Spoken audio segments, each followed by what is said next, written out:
Hopefully I'm in the right stream here. Here we go. It's your old pal Emac on January 10th, my second show of the day, because, of course, it is the NFL playoffs, NBA regular season, and we are gluttons for punishment. I am joined by one Chris Spags, who was just saying wonderful things about his lovely wife, the mother of his child. It's good times going on here. Spags, how are you doing? I'm flying solo. It's me and the dog right now. You know, it is me and the dog. It is my dog's 1 year birthday, so congrats, sir. She made it to 1 year nice. without us kicking her out of the house in the 9 months we've had her. But yeah, my wife left me to deal with the child again while doing a stream, which has happened. If you might have noticed, guys, maybe more of the showdown slates for NFL. It's happened a few times this year, and I've asked it to stop happening. And unfortunately, there's Taylor Swift bingo at a Philadelphia bar, so naturally that means that I have to take care of Luca while doing a stream here. But I'm excited to be here with you, Emac. Excited that we have NBA. I have to say, if there's a day you're going to win NBA, it's probably a day where nobody's paying attention because the NFL is literally going on as we speak. Indeed. We got, I'll be happy. We should get up to about 400 or 500 people watching. I may try something ambitious here and give away a free week. Tell me if you guys want me to. I'll do that FanDuel contest. We need 80 people in there. It's 3 max. Once it gets up to about 70, 75, as long as there's a half hour left, the rest of the world will take care of filling it. But if you guys get us up to 50 likes, it's a big ask. I will give away 1 month of your choice if you win it with the Stochastic Avatar. 1 month of Stochastic NBA or Stochastic NFL Sims. There you go. Good deal. I'm assuming your wife was wearing pants when she left today? She was. It's very rainy and cold out, so she had to go to Taylor Swift bingo. But she's wearing pants. I don't know what does that have to do with anything. The metaphor. She wears the pants in the family. Come on, you walked right into that one. That was like a 1950s one there, Chris. Come on. I mean, well, it's more that, I mean, I'm sure Emac, but any marriage, you got to do the best you can to keep the partner happy. But I would say in a day where maybe you clean the house, you do a lot of stuff, you got things go. Maybe you don't should have to watch the child while you try to bring people the good news in NBA. But it is like a catastrophic NBA slate too. I feel like for us on stream, because I'm assuming that Cade Cunningham and Isaiah Stewart are not going to play today. That's be another thing we're going to have to adjust to last minute because those guys were not at shoot around. Starters jerseys on other guys at shoot around. So usually that means these guys aren't going to play. So it's going to be double chaos here, and you guys are going to be in for me at my peak. I have a Miller Lite for this occasion, Matt, because I need it. Oh, excellent. Well, I've got a partially drinking Coke Zero Mini. I was going to have pizza before this, but it didn't get done in time. And then I've got my water. So yeah, we are coping in a variety of ways here. All right, I am dropping this in, guys. And gals, gamers. We have our work cut out to fill this, but 1 month of access. So 1 month is let's go look at this tab here. If we look at 1 month of just NBA, that is a $180 value. NFL, hey, wait, it's the same amount, $180 value. So I am 3xing top prize. Top prize, I believe, is $50 in this contest. I am making it $200 if you win it with the Stochastic Avatar. Where do you get the Stochastic Avatar? Well, I'm glad you asked, because if you guys see here under deals, you can see where we get the Stochastic Hall of Fame. 4 easy steps, winning or placing top 3 in any contest with at least 5,000 people with the Stochastic Avatar. Tweeting that to Stochastic HOF. Also send that to support@stochastic.com so we make sure we do not miss it. But that will get you 1 free month of all single sport Sims. You win it a second time, you get a second month of Sims. You win it a third time, you get a month of all access Sims. Pretty impressive. Check that out. That is the Stochastic Hall of Fame. And I am giving you a chance to get 1 month. 1 month by just winning this little 100-person contest here. So let's make sure we fill it. I don't want to have to keep chase tweeting it or putting it into chat, but you guys take care of this. Here it comes. Let's fill this. All right. So you talked a little bit, Chris, about the pending news here. What is your advice for building for that? Since we have 3 windows of late swap after the initial lock? Yeah, I mean, for me, I feel like the hope is just praying that we get the Detroit official rule out of Cade and beef stew before 7:30. I mean, Kawhi too in that game would be really helpful. I to be candid about it, and I always have Greg ask these questions, Eric ask these questions. I do show with him about like how you're preparing for late swap. I'm not the best late swapper. I just kind of do it as I need to as I go, and like no, I do it as best I can. But in terms of the pre-prep for it, I usually just try to let things ride and hope I can figure it out. For today, though, because I really do think it's important. If Stewart's out, I mean, Paul Reed's going to get all the run in the world. He's a 1.35 fantasy sport minute producer without Cade, without having Isaiah Stewart on, without having Tobias Harris on. So for that situation, like I want to make sure to get a lot of Paul Reed. And I think for me, like if it gets to 7 o'clock and I don't have Paul Reed, I might just put him in, like force him into 80% of my lineups or something and hope that I can then maneuver around the 7:30 spot and still have some flexibility. But yeah, I think for Cade and Stewart, I think they're not going to be in. Kawhi, I got it right yesterday. I think Kawhi plays. He keeps playing every situation where you don't expect him to, including, yesterday we were talking about it. It's back-to-back, so you never know, but he's played back-to-backs this year. So that one I'm not preparing for, but you would probably want to load up on James Harden. So leaving some flexibility for 7:30. Everything else we kind of know. Like we know Nurkic is out. We know Markkanen's out. We know most of the key guys. We know AD's out. We know Giddey's out. So I'm not worried about those games, but the Clippers-Detroit, I just want to get that before lock if we can. All right, I'm putting this in a couple other chats so you guys can get in there. Someone asked me why don't I do DK? Because DK can fill on their own. They don't need my help.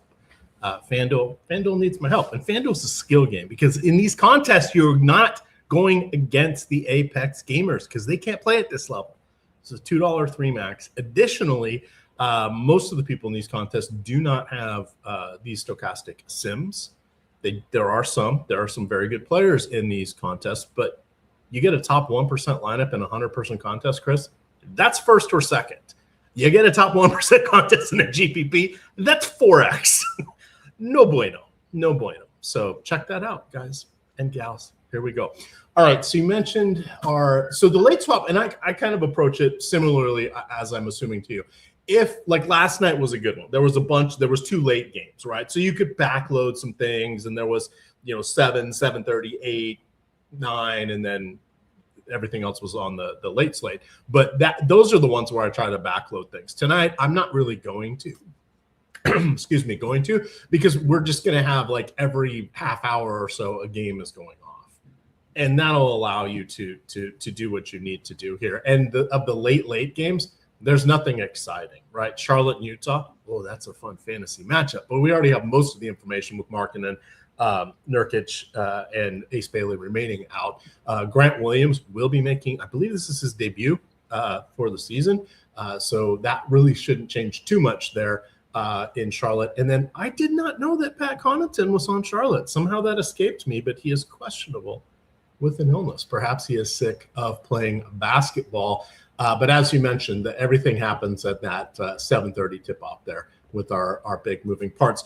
You did talk a little bit about Reed here. Let's go to the popularity. So he is not as popular as he has been, but that's because his salary has gone up, right? It's $5,500 now.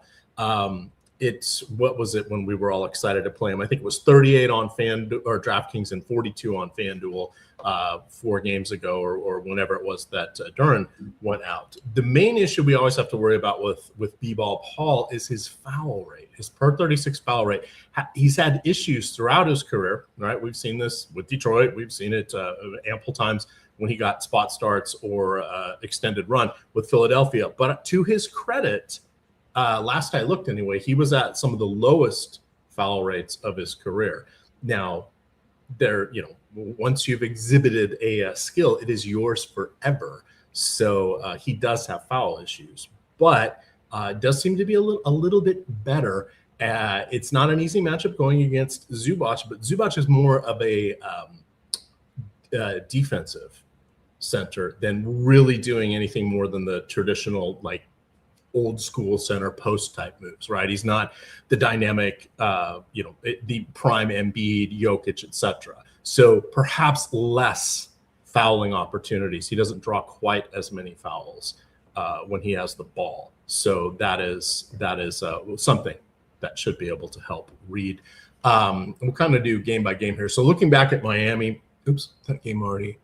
No, it was Minnesota that already finished. So the Miami game, Miami road favorites, depending on your side of choice, 6.5 points. Pretty much everybody, with the exception of Isaiah Jackson, is healthy here. That makes things really crowded for Miami. That's a little bit of a challenge. Now we've got, who's out? Matherin's out for Indy. So they have a little bit of wiggle room there. They have their ever-changing rotation at center. Though that's a little tricky going against the combination of Kel'el Ware and especially Bam Adebayo. Now, Bam Adebayo is the type of center who can draw fouls. So that'll be kind of interesting here. What do you like from that first game? Is there anyone popping up on your radar here? Yeah, I mean, there's not a lot that I like in the spot. I mean, like you mentioned for Miami, getting back to full strength, Tyler Hero back in. He's not really been as good as he has been historically, putting up 1.13 fantasy points per minute, which is behind Bam, behind Norm Powell, behind Kel'el Ware even. Probably not where you want Tyler Hero to be for the amount of money you're paying him. He's not creating a ton of assists, rebounding a little bit less as well. Still getting shots up and shooting well at 62% true shooting. But the fact that, these guys are playing a lot of more ISO ball, a lot of guys creating their own shots, it's not been great for Hero. So I think that having him in, and he's going to be 20% owned in the data here. I think it's one of those things where, my projections do weigh this season a little bit more heavily because I like to get guys that are on the upswing and, not so much be tethered to the past. But in stochastic data, where you do look at the longer term sample size for Tyler Hero, you're getting him at 22% owned. The projection looks a little bit more reasonable at 35%.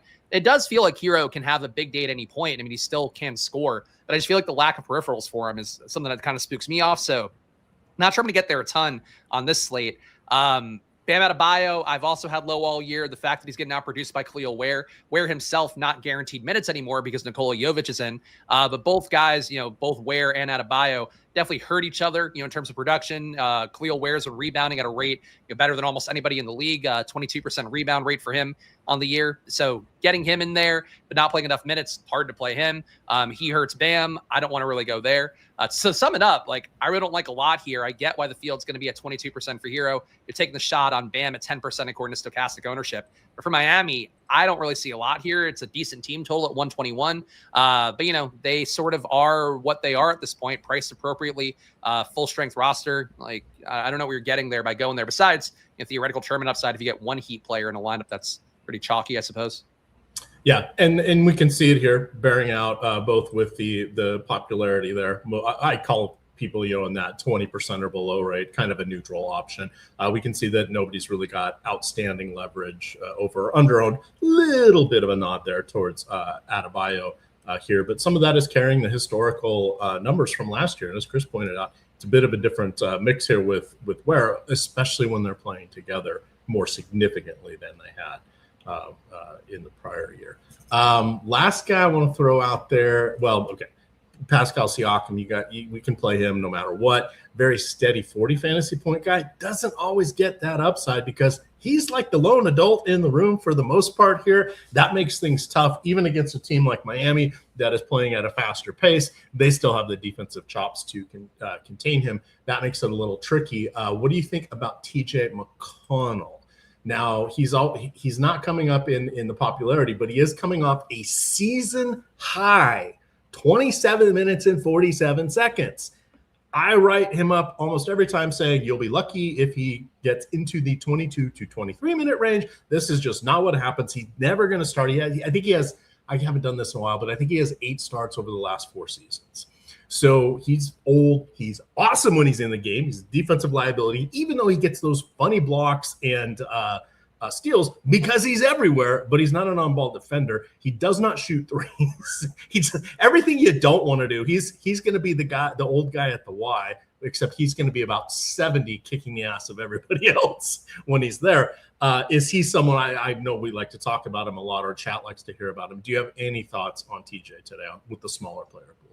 Yeah, I mean, McConnell's been great on the year. He's averaging 1.24 fantasy points a minute with Matherin off the court. Matherin's really the biggest injury that we're missing in this game, or the biggest player that we're missing in this game, injury-wise. He's putting up 1.35 fantasy points a minute without Matherin. When Matherin's off the court, his usage gets up to about 28%, and he still hangs steady around a 50% assist rate. He's been really good, and that's probably part of why they're not extending his minutes too much, because he's been so hyper-productive, hyper-efficient. And also he's not a super great defender at this point with where he is, at his age and size and all of that. But for McConnell, he's not as compelling of a play with Nembhard in. I see the chat saying the same thing. For Indiana, and shout out to the chat too. Cade and Beef Stew out. So there we go. We got that right. We'll get it in time. Thank God. That was my one big sweat point. For Indiana, really the big thing here is that getting Nembhard back in, you lose production for guys like Siakam, who've looked a little bit better. And now his price tag, I feel it kind of reflects it would look a lot better if Nembhard were out. As it is right now, he looks playable at about a 43 projection and an $8,600 salary. But just getting Nembhard in is a guy that does assist pretty well, does put up 24% usage. He does contribute about 1 fantasy point per minute. It does sort of change things meaningfully here where I don't trust McConnell. I could play him as a flyer off the bench at under 10% ownership. That's okay. But he's not going to get the same minutes upside like he had, like Emac just mentioned, because you have Nembhard in there. And even Nembhard being a little bit banged up with a back injury, I believe he has, he'll still play 30 minutes most likely. So the ceiling for minutes gets a little bit lower for these guys, but I really don't love anybody here either. I mean, this game to me, it's sort of easy if we didn't have to, didn't have that Cade news, didn't have the Isaiah Stewart news before the slate lock. It'd be easy to just not play this game. And I think the way that it is right now, not a lot stands out to me here. And I think if you get one-off pieces in a tournament lineup, great. But like Indiana, I just feel like it's kind of a nothing team with Nembhard in. All right. News keeps trickling in. Kawhi Leonard will play tonight. I got 3 for 3. That's not bad. Matt Connaughton out. So once again, I don't officially know he plays for Charlotte because I haven't seen him on the screen and I don't really look at box scores all that often. Isaiah Stewart out. Jalen Smith is in. Who else do we have? Chat mentioned Herter is in.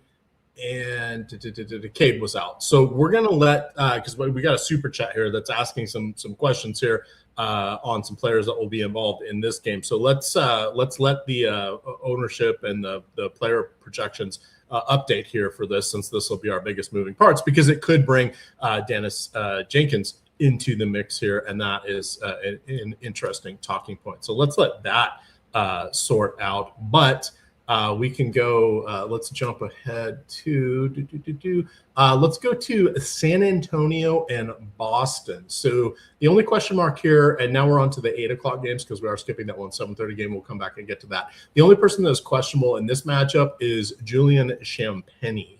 What are your thoughts on this game? God, I've lost track of days. I believe it's a back-to-back for Boston, but not for the Spurs.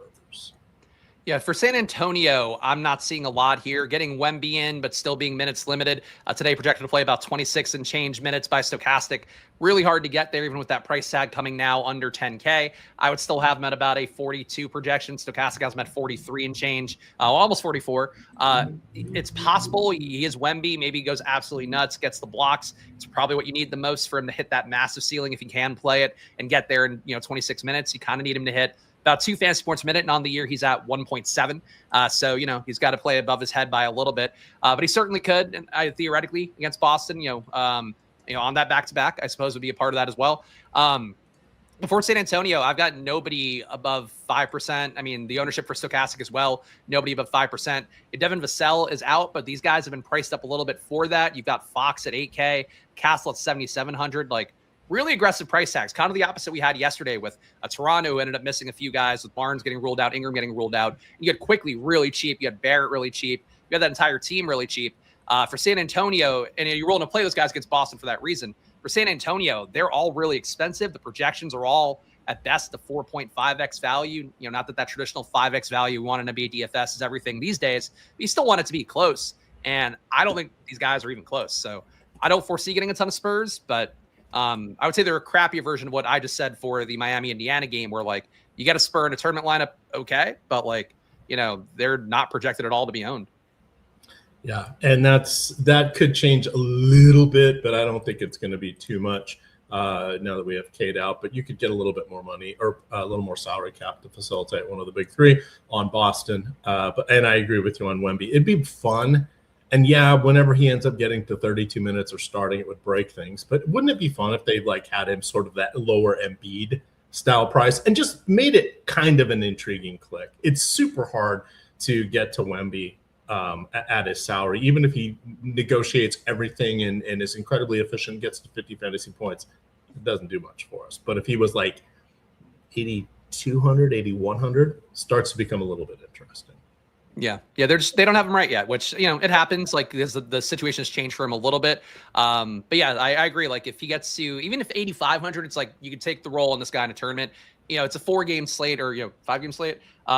It's not a lot of games. So if you wanted to take that shot on Wemby, I wouldn't begrudge you entirely for doing that a little bit. But even then, it's like if you get 10% Wemby, you're probably at least 2x the field. So just don't go nuts on Wemby, I think, no matter what. All right, so I dropped that link there again. We're half filled now. Fill that up. 100-person contest on FanDuel. $2 entry. You win that with a stochastic avatar, and I will get you 1 month of your choice of stochastic single sport sims. You can get your stochastic avatar here under the Hall of Fame. You can click on our deals. Oh, look at that. We've got some deals. Get some DFS sims for free. Well, I just gave you guys one way. The Hall of Fame is going to give you another. What if we give you another way? Click through any of these buttons here. Join any of these operators. You'll see some of them are going away. We're down to a few less than we saw previously. So I want to act on this fast. But sign up through our offer. That means click through our buttons here. Make your first deposit, and you get whatever deposit bonus that these sites are offering. Place a bet, a pick'em card, etc., whatever it is for the sites. If somehow you have not yet played DFS on DraftKings, well, join there and or FanDuel and play in a DFS contest and send us a screenshot of that. But we will get you 1 month if you follow these rules here. That is the stochastic link join offer. All right, back to our fun here. Anything else from this game? If we do this right, we can do more building on the screen today and show people how the tools work. We could get lucky.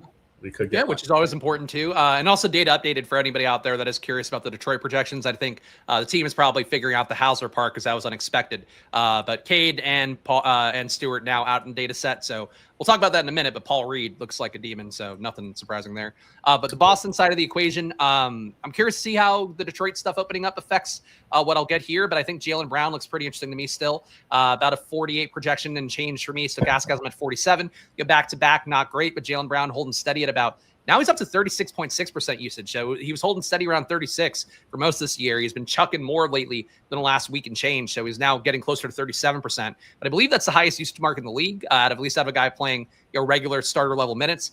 So he's always getting shots up. I think if he's going to hold at 19% owned, which he is in the most recent data update, I think getting a little bit more there is not a crazy thing to do on a slate where you just don't have the pay up options to go to.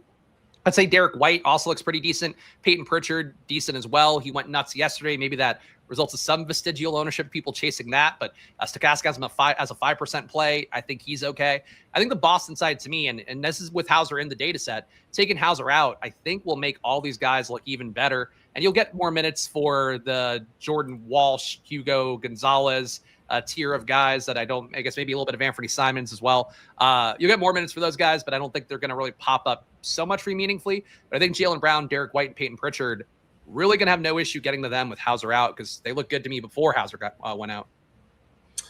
All right, let's circle back here and get that Detroit and Clippers information in there. So we've got Dennis Jenkins here. So let's get to our super chat because I've got too many bleepity bleep windows open. But this was from Langston Cole would like to know Kevin Love, and we are missing some players again from Utah. Kevin Love and Dennis Jenkins, or Paul Reed and Kyle Anderson. So I'm going to call up their basketball reference pages here. So what are your thoughts first on Dennis Jenkins, other than he semi-supplanted Marcus Sasser in the last couple games, but that is no guarantee that it continues. We can see, did I get the right player? Yep. So we can see that he has played 25 and a half, 22 and a half, 28, but he was a 2 DNPs and a grand total of 17 minutes prior to that. He got a little lucky. I believe that was last Sunday. And then he's overtaken Sasser. Do you trust Dennis Jenkins? Let's phrase that. No, we don't trust him. Is he appealing tonight?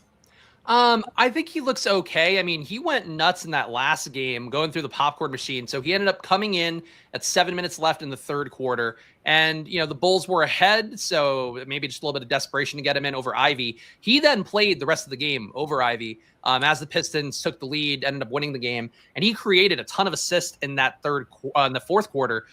He had 13 peripherals in that. And I believe that's at least 9, maybe like 9 or so assists in that quarter. Only scored 2 points in that game, but you can make the case that maybe he earned himself more minutes. I don't think he's going to start today. I assume it's going to be Jaden Ivey again after Ivy started last game. But Ivy only played 20 minutes in that spot. So I do wonder if Ivy gave us the blade.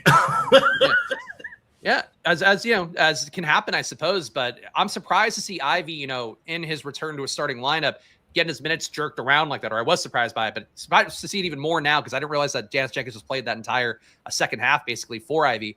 I don't think I trust Jenkins, but I certainly wouldn't trust Ivy either. So that's sort of a tough spot to be. And I also see the chat, by the way, crapping on Paul Reed and saying he's bad chalk. I don't know what game you guys are playing, but like his issue, the reason he's not hit the massive ceiling lately is because Isaiah Stewart's out there. Like he's taking minutes away actively from Paul Reed. Paul Reed now is your only big man. You have Tolu Smith behind him, who I think is a really interesting fantasy prospect, but he won't play enough minutes today to matter unless Paul Reed gets in bad foul trouble like Emac mentioned. But I feel like Paul Reed, like people might go to Dennis Jenkins because he had that big game last time out. He's not guaranteed the minutes. Paul Reed is locked in to a bunch of minutes here, and he's a 1.3 fantasy point minute producer. Like these are the guys. It would be great if he were 3K, but at 5,500, like he projects for 40 points and 40 fantasy points in Stochastics data. These are not guys you normally want to fade, even if you get them, 75% as opposed to 100. Yeah. And so what I've got up on the screen, I know a lot of you guys that watch Live Before Lock or only Live Before Lock aren't used to seeing this, but Josh covers these things in the strategy show as well as several other data sites. But this is just a quick way to get a visual representation of the box score of when people played, who they came in and out for, and what happened throughout the game. So if you look at, you're like, oh, Jaden Ivey, he got 20 minutes in the start. Well, yeah, but he didn't play after the third quarter, midway through the third quarter. That's a problem. So then you can go look at it. Did he have foul trouble? Did he get hurt? Did something happen? Did Jenkins just completely outplay him? You could start looking at these things rather than just the traditional box score, where it's like, oh, 20 minutes and 12 points, 24 minutes and 7 points. Oh, this guy must have been better. It's like, no, who was last? Who started the second half? Right? These are the important things that you want to look at. So just putting that out there. So let's look at Kyle Anderson. So Kyle, and the other thing I like to do is I and there are a variety of other sites, but these are the free ones I'm showing you guys. So if we go look at Kyle Anderson's game logs, so Slow-Mo has had some moments here and there. Yeah, crushed it January 1st. Then he didn't play for 3 games, and then he played the last game because they were shorthanded, but did not do much because that's what's going to happen. But we can look. Wow, he sparsely plays at all. He's played 11 games. It looks like this season. So back to our question, it was the Dennis Jenkins and Kevin Love or Reed and Kyle Anderson. So Reed's going to win.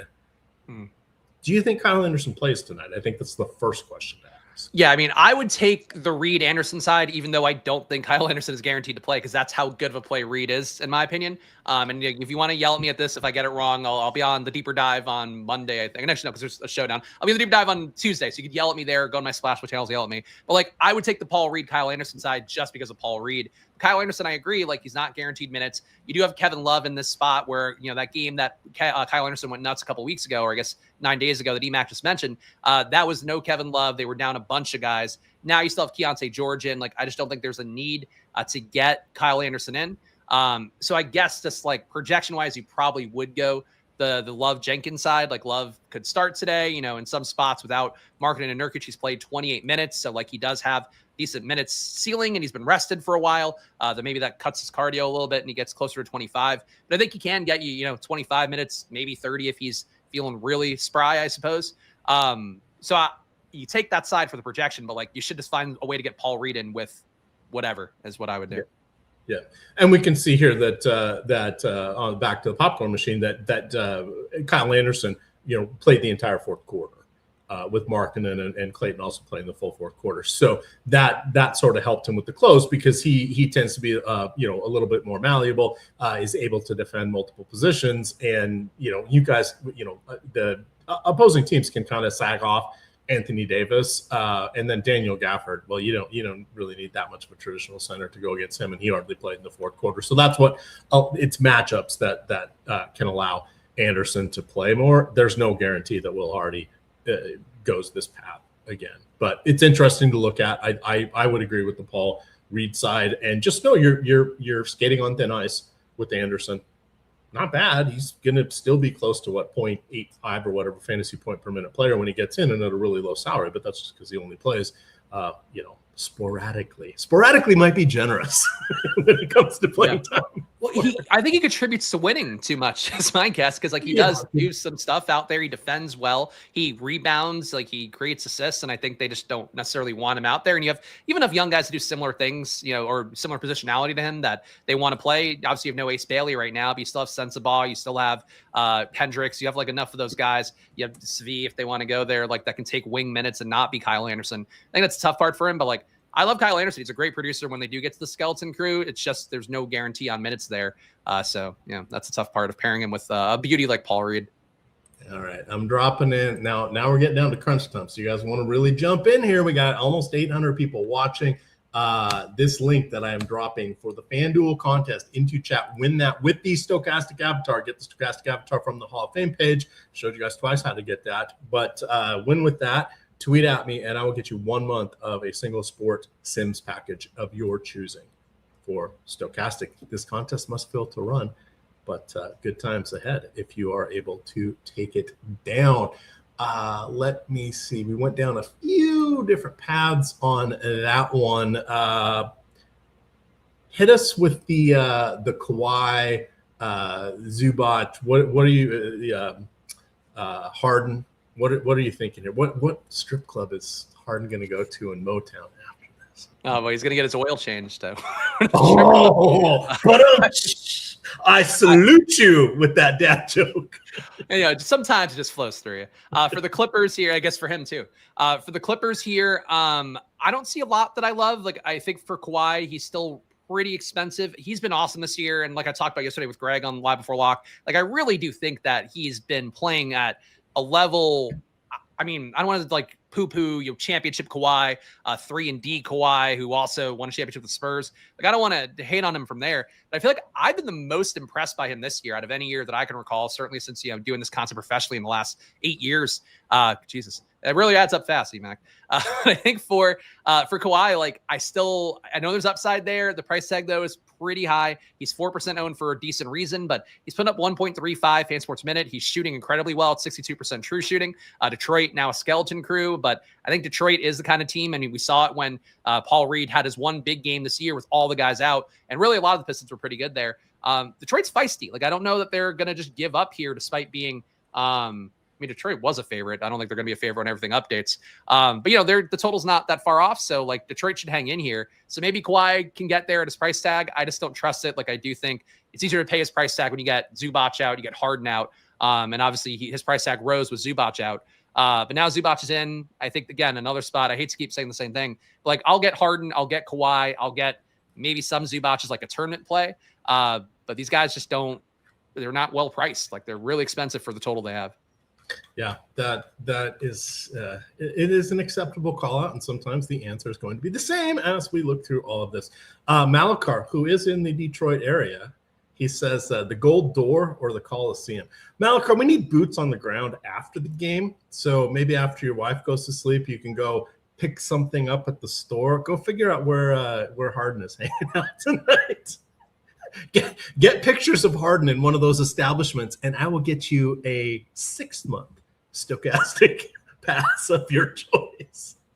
Let's continue on here. That takes us back to game 4, since we did skip around. That is Dallas at Chicago. We have news that Herter is in.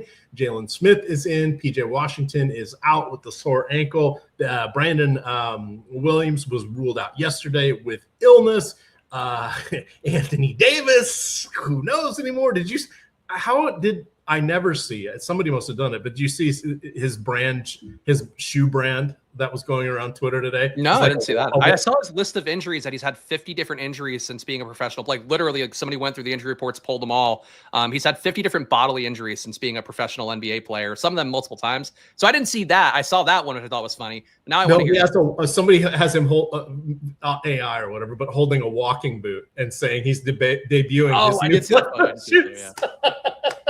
I thought, how did we not think of that? It's been 11 years? We didn't think of that yet. Somebody, I'm sure, enterprising has done that before on Twitter, but that graced my area today. So what do we have with the very thinned out Mavericks?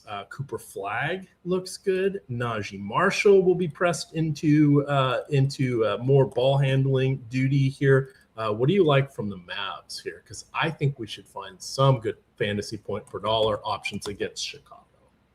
Yeah, I mean, I think it's definitely hard not to like Cooper Flagg in this spot. He definitely should gain some usage, some opportunity from not having AD on the court. He gets up to about a 26.5% usage rate without AD. That's compared to a 23.4% usage rate normally. So it's a pretty big jump up, but these are the kind of players you want to go to when we are missing somebody. I think for the spot as well, I mean, he does gain a little bit of rebound upside. I think holds steady at about a 19% assist rate, but counting for all that stuff, I'd have him at about 1.23 fantasy points a minute today. His overall sample size without AD is more like 1.17, I believe. I don't have it in front of me, but I'm recalling it from earlier. For Cooper Flagg, I think that's worth the 70% ownership you'll get. And frankly, it's even easier to get to him. The fact that he's point guard, small forward as well. You can put him into basically every spot in the lineup. I think that's a positive too. But for Cooper Flagg, I mean, he's going to be mega chalky. So if you get away from him, I guess I wouldn't begrudge it. But if I had to choose the first two players into a lineup today, it's probably Cooper Flagg and Paul Reed. And I think just, figure out the rest around that. So Flagg to me is the one that I feel the best about, but so does the field. And it's important to remember that, players become chalk because they're the best plays in the slate. Cooper Flagg, since this morning, has looked like one of the best plays in the slate, and he'll be priced a lot higher in the coming weeks without AD out there. But Najee Marshall getting a good amount of here. The field's at 40%. Max Christie coming up at 32. Like, it's not just AD out. It is also Brandon Williams out. It's also PJ Washington out. So that's three key rotational pieces that all take about at least 20% usage. In AD's case, like 30. So you're missing a lot of key players, and you're facing Chicago, who's a team that does not play great defense, giving up over 118 points per 100 possessions, which is towards the bottom part of the league, and also does play with more pace, a little bit more pace than Dallas does. So it's a good spot for whatever Dallas players you want to get to. I mean, I really think 6 guys getting ownership. I get why they are, because the pricing just did not catch up for AD missing like that. It's just not there yet. So you're going to get these guys, and it's honestly even better than it would be because you do have PJ and you do have Brandon Williams out. And the chat's been talking a lot about D'Angelo Russell, who is only getting about 10 minutes of stochastic data. Don't think that's a guy to chase unless you get a surprise. And it would be the ultimate surprise start because he's not really a factor. But if he's the one guy I feel like I wouldn't go to here, especially. But Flagg, Najee, Christie, Gafford, Clay, Nembhard, they're all okay because they got all the opportunity in the world today against a team that's not that good. Yeah, and that actually works out well because that was one of the guys I wanted to ask. Because when I started seeing this morning, I'm like, God, he has not played in a significant amount of time. Are they going to bring him back? He had, for a myriad of reasons, lost his spot in the rotation. It did help that you had the nice combo of pass first, Nembhard, decent score, marginal defense, Brandon Williams to kind of man the point guard with, again, a plethora of secondary facilitators or ball handlers, right? That between Flagg becoming more comfortable, almost becoming that primary ball handler again, and Najee Marshall, as we mentioned. I mean, they just have enough capable people. Even Davis, when he was healthy, I don't want to play him at all today. Him being D'Angelo Russell. Yeah, I agree. I mean, if you're going to play one of the point guards, I think Ryan Nembhard's the one you go to because he is a little bit more in the rotation than Russell has been. But, desperate times, desperate measures. They could certainly dust off D'Lo again if they wanted. But I just don't see why. Like, and if Stochastic's not giving the minutes, I'm not going to get there. I'm not going to force my way to D'Angelo Russell when we have 6 other Mavs that are coming up, 40%, 50%, 70% owned in Cooper Flagg's case. Well, and the funny part was because we had this conversation last Saturday about is Nembhard a good shooter or not, and I dug into it some more. It just comes down to he's okay. He's okay. That's all I can say. But it's the volume, right? So it becomes that gambler's fallacy. because his droughts look real bad until you realize, oh, he was 1 of 6. The next game he was 3 of 5, right? It's like the volume's not there. Yeah, and I think you're right now, like based on at least another week of data since EMAC and I talked about it, or EMAC debated with the chat, I suppose, last weekend. But Ryan Nembhard at 54% true shooting now, 67% from free throw, which is really bad for a guard, obviously. 38% from 3, not bad, but the true shooting numbers, because of the free throw stuff, you expect the 3-point shooting to regress a little bit, would be my assumption based on what I know of how true shooting works. Because generally, like if you're good at one, either 3-point shooting or free throws, but in particular, free throws are the tell for if a guy can shoot or not. The fact he's missing them, he's not getting to the line a lot, so it could be small sample size. But I would err on your side, EMAC. I think not a good shooter. If you're 4% under league average in true shooting, I think you're not a good shooter right now. Yeah, but still, he's got a long time ahead of him. So we will see how that ends up shaking out. That is going to be some weird stuff. So let me get back to the screen I should be on. Sorry, guys. So many screens open now. Chicago side. Jalen Smith, roll of the dice. Vooch, decent. I didn't look to see, is Kobe White, what are his minutes up? He's been around 25 lately. I'm not sure exactly what the last game was, but I'll pull it up on Popcorn Machine too, because I agree with you that Popcorn Machine, one of the most important tools in your arsenal for looking at this stuff. Let's see, Kobe White. Kobe White didn't play the last game, right? So where's the one before that? But I think it's generally going to be around 25 off the bench.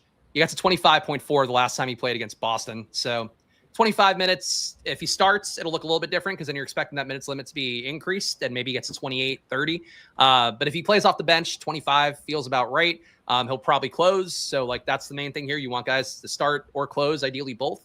So I'm okay with it, but he's not been great since coming back. He's frankly been he started really hot to start the year. He and Giddey at one point, I'm like, wow, these guys are kind of going 1 for 1, even though people love Giddey so much. And then since then, it's just been Kobe White playing worse and worse and worse and worse and worse.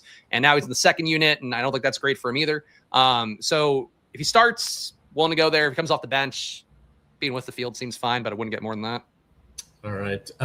Do you consider Dosunmu, what anything from the Bulls here?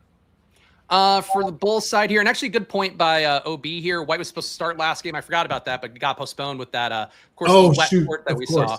How so quickly we forget. Yeah. And Stochastic has given Kobe White how many minutes here? They're still giving him 25.4. So if he does start, I would assume that he gets to his usual. He's averaging 27.9. Presume he gets to 27.5 or so. Maybe 27 flat. Yeah, I think Kobe White looks okay. I mean, I think that Dosunmu looks less okay because of Kobe White being in, but he's also, a 5% or a 5x value to me and about a 10% owned play, so I'm okay with that. Buzelis has been the one that I think is the biggest winner from having Josh Giddey out. I've played him every slate since Giddey went out, and he keeps paying off relative to that price tag, which is coming up, but 6,300, getting about 30 minutes here. The usage of Giddey off the court is about 25%, gains a little bit in rebounding and assists as well. I think that he's okay. Vucevic's price tag leveling out a little bit. I think he's a decent play at 16% ownership. I'm rerunning the sim, so I'm not mentioning exposures for that reason, guys, because everything's moved around, obviously, since we've been talking. But the Bulls, to me, I mean, you're going to get a lot of Mavs, so playing a bull or two as a bring back, not a crazy thing. It's not football where you want to force a bring back, but definitely a Chicago guy will cut your ownership product if you are playing, 2, 3 Mavs, 4 Mavs. All right. Anything else from this game you want to throw out there, or should we hit the last one and then get some lineups uploaded here? No, I mean, do you have a ranking of your Dallas guys? You want to do that for people? Because I feel like people generally love that kind of shit. So let's call up Dallas. Well, 1 is going to be Flag. 2 is going to be Najee Marshall. Oh, look, hey, that's just how it's coming out here. I am not particularly a fan of Klay Thompson, but there is nobody left at this point. Daniel Gafford in the remember me spot. Nah, he goes. The perfect triumvirate was him, Davis, and Derek Lively. The 3 guys that go to the locker room more than anybody I know on the same team is just magical. 2 of the 3 likely out for the season. No thanks to Gafford. Christie. I would put Christie ahead of Nembhard and Clay. I just think he does enough, and he can pick up some steals. And if he's going against the secondary ball handlers, which no Josh Giddey means he is for the Bulls, that's more steal opportunity, I believe. Yeah, I think that's a fair way to look at it. I mean, if I were to rank them, I don't think it's too dissimilar from yours, but I'm sure I'll mix it up a little bit here. I would go Flag 1, Najee 2, which is where the ownership is anyway. I would go Christie 3 for me, I think, because the minutes are the big thing for him. Like the fact that he's projected to play 33 minutes, the Mavs, nobody else besides Flag and Najee projected to play over 27. I think that's the big difference to me with Christie. And he's not been a great producer on the year, only putting up 0.75 fantasy sports minute. It can be a little bit higher. It was a little bit higher last year. And frankly, I expect him to shoot a little bit more too, because now that we know AD is out, and frankly, I'd be surprised if AD played for the team again. I think that's sort of the go-ahead sign for a guy like Christie to get some more usage and get some more shots up. In fact, it'll play 30-plus minutes, I think, helps with that. So that's why he'd be 3 for me. I would put Klay Thompson, I think, behind him. I would actually go Nembhard over Klay, I think. Klay's price tag being up makes him less appealing than he was at 3,800 the other day. And then Gafford to be the last one to me, because I just don't see the need to get there as much, because Paul Reed's going to be in every lineup, basically. Yeah. All right, let's hit this last game here. And guys, I need 20 more entries left in that contest. I just dropped the link in. You're crazy not to get in there and fill that. That is a chance to get 1 month of Stochastic Sims for free.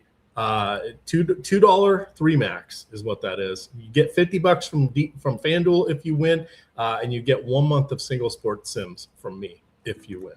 Crazy deal. Jump on in there. We've got our late night hammer, if you will, even though it's not that late. Charlotte going against Utah here. LaMelo Ball, Keontae George. Those are going to be the guys that the straws that serve the drink, if you will. Bridges and Miller. Nobody's going to be playing defense to get against them. We've got plenty of front court options, even with all the many players out for Utah. Too bad this wasn't an earlier game, because there are lots of value options here, Chris. We just don't know who's starting. Yeah, and it's worth noting, too, because the chat's talking about LaMelo as well. LaMelo, I would think, starts today, and he probably can play 27, 28 minutes, maybe an outside shot at 29-30, because there's not a game tomorrow. So he's off tomorrow. Next game for the Hornets on Monday. So the reason that he came off the bench last time out, and the chat is pretty on the point with it, but I'll say it for the people just watching the video, not pay attention to the YouTube chat. Basically, he came off the bench last game because they felt like they wanted him to close games, and with his minutes limit, they couldn't get him to do that as a starter. But now, without the back-to-back, you don't have to cut the minutes at all. So, he should be able to start and close, I would think. And if he doesn't start, I'd still be okay going there, because we know the goal is to get him as many minutes as possible off the bench and to get him to close, which is, again, half the battle. You want guys to start or close, ideally both. So LaMelo, I'm willing to be there. The field's at 34%. My projection is a little bit lower than Stochastics. They've got him at 41.5, but he's coming up 34% owned with that. So, again, I really have no issue going to LaMelo today. He was a guy that I was so mad that Bulls game got canceled, because I had LaMelo in 20% of my lineups, and he was not getting played at all. Now the field will be there because they know what they're getting. But certainly I think it's a good spot. Their total too, the highest on the slate. So important to keep that in mind. Bridges, I'm not going to get to as much as the field. Field's 28%. He just hasn't popped for me at all with Miller, with Knippelin. Miller got the technicals last time out. Not great for him. Not great for some of my lineups as well. But got 2 technicals, called them in the third quarter. So for Miller, getting back maybe some fire lit under his ass from that. I don't know, but he projects okay. About a 35-point projection at a 7K salary. So another fine guy to get to. Con Knippel, a guy I'm not getting a lot with the lineup at full strength, but because they are playing Utah, because they have the highest total on the slate at 239.5 for this game. Knippel's coming up a little bit more for me too. The field's at 18%. I think I'll get a little bit higher than that, although I'm running the sim right now. Those top 4 for Charlotte, I honestly don't get very often on slates when they're all in, because they are all kind of priced appropriately. But now the prices have come down a little bit. The core 4 guys, the minutes should be there without a back-to-back tomorrow. So I really have no issue playing, I wouldn't say as much as you want, but getting above the field on LaMelo, Bridges, Miller, Knippel, especially, the 3 that aren't Bridges. I think that looks good. No, I'm completely on board with that. No need to rehash things. I do have my FanDuel ownership up there, playing 150. Paul Reed is my number 1 guy, 85%. I will accept that. Got Najee Marshall at 75%. As I mentioned, kind of have a soft spot for old Najee there. Cooper Flag, I'm good being above the field. I thankfully was above on Brown.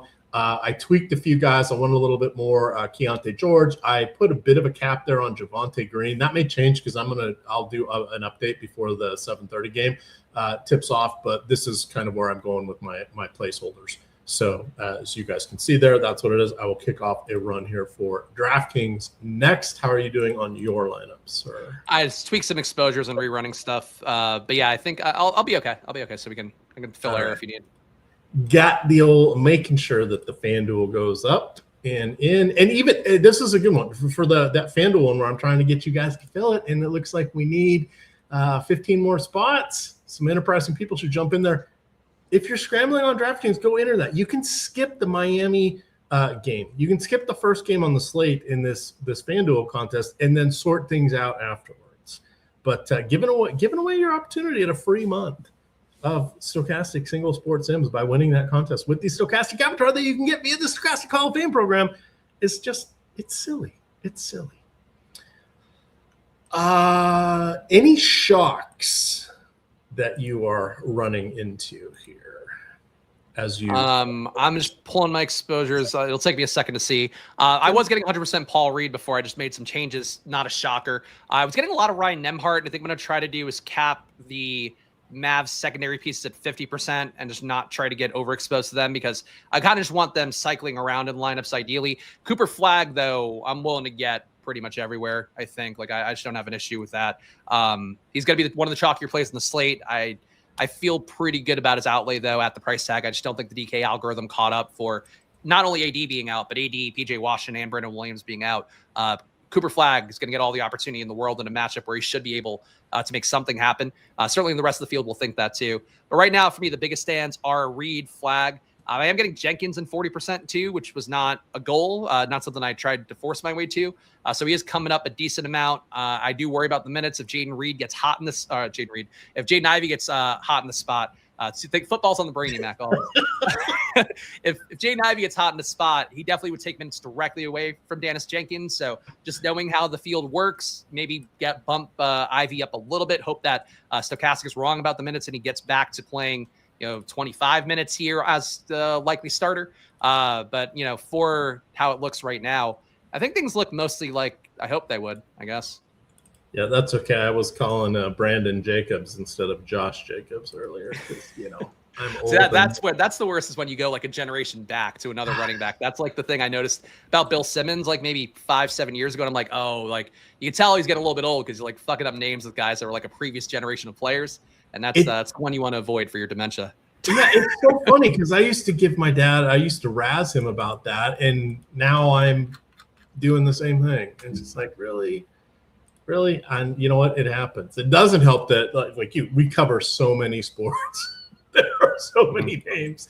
The second generation players. Good times.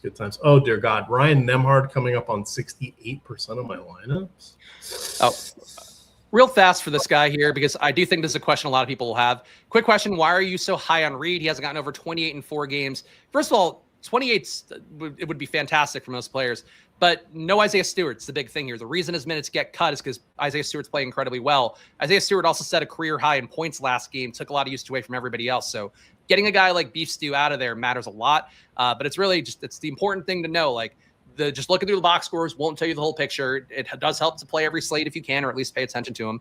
But the big thing is like getting that other center out is the whole thing for Paul Reed. Like his minutes are so easy to get jacked around because Isaiah Stewart can play well, can play better defense. He also can defend, I wouldn't say 1 to 5, but he could defend 2 to 5, 3 to 5. Paul Reed can only do big man stuff. But yeah, it's not the same spot today. It's just a completely different situation. So Paul Reed, go nuts. All right, I'm going to get this uploaded here. Let's see. I'm going to do that unfavorite and refavorite. We've changed the way it works. So now if you're in the player page here, which you guys can see what I'm doing, when you make changes and then say adjust favorites, it takes care of unselecting and reselecting the 50 lineups or whatever lineups you've told it to capture there. Why did I boost Pascal Siakam? That was not what I wanted to do.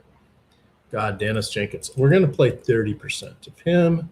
Knipple's fine. Brown, let's do a little more on Brown. I'd like to be above the field on him just from a raw points perspective.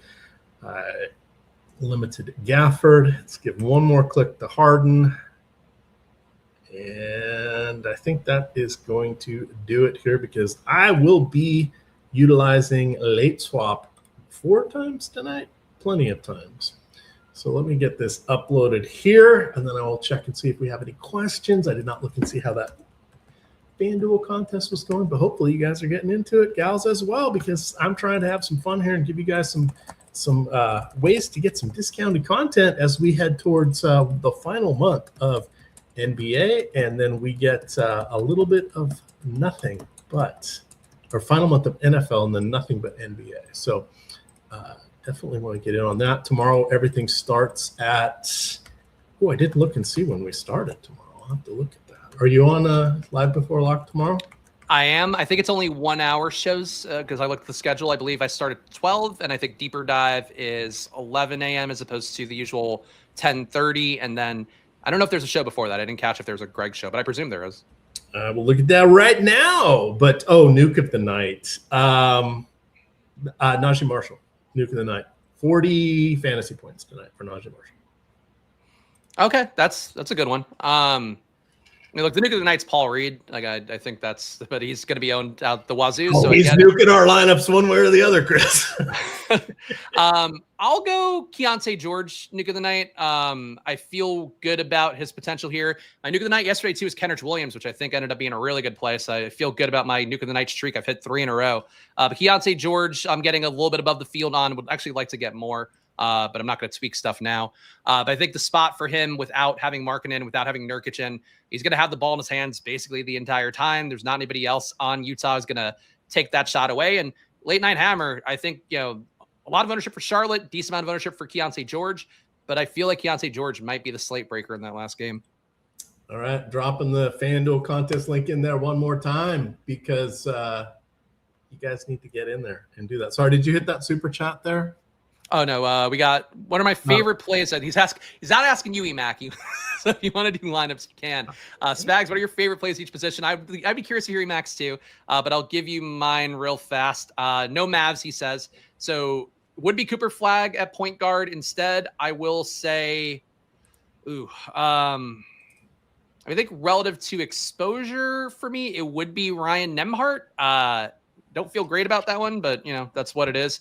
Shooting guard, my favorite play would be, I think Max Christie relative to exposure.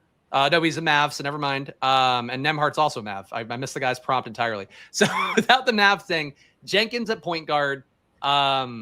Shooting guard would be Con Knipple.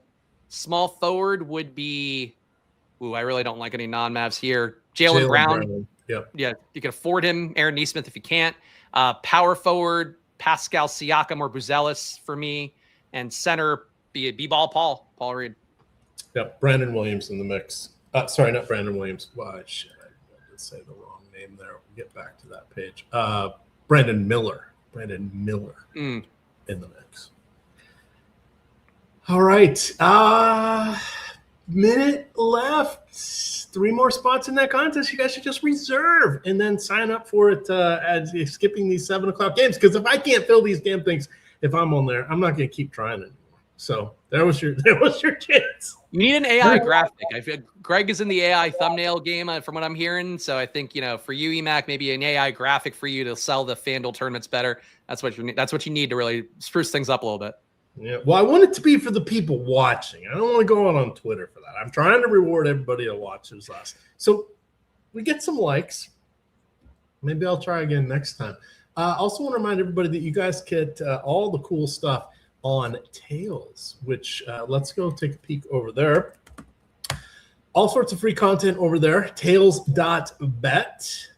You can check out all the free content because even though we have 200 contributors here and 190 of them have premium packages, they are putting free wagers in front of the paywall. Always fun.